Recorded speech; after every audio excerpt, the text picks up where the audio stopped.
কই গো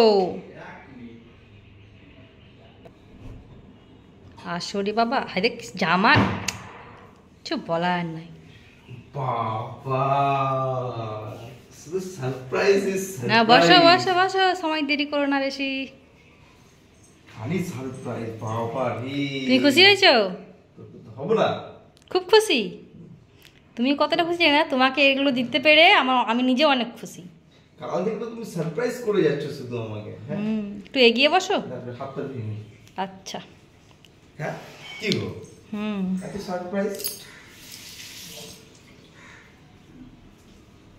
প্রচন্ড সারপ্রাইজ। এগিয়ে বসো। তুমি বলতে পারবে কি কি রান্না হয়েছে দেখে, নাকি আমি বলবো? আমি বলবো।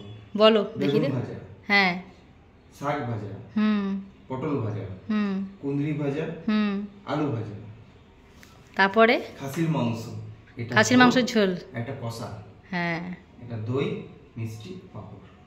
আরো মিস করে গেছো, পেঁয়াজ লঙ্কা, আরো মিস করে গেছো, জল, স্প্রাইট।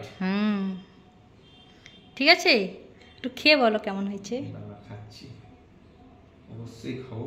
একটুখানি দাঁড়িয়ে যাও।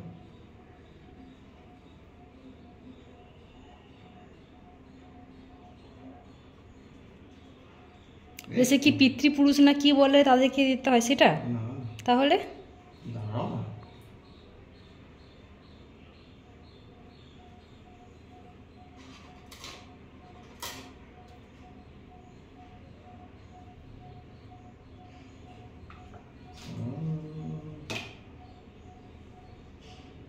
আচ্ছা, সবগুলো নিয়ে একসাথে খাবে তাই তো? তাহলে ফেলে দেবে? কী যে করছো নিজেই বুঝতে পারছি না। এটা করার কারণ? বলে দেবো, সব বলবো।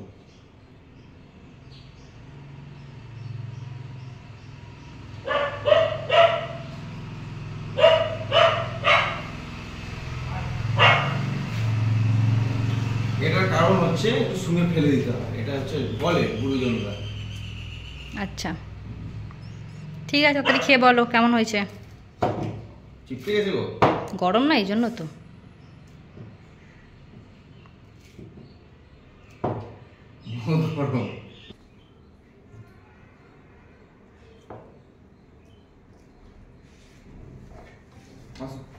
খাও খাও খাও, তুমি আর খেয়ে বলো, এত কষ্ট করে করেছি, বলো না।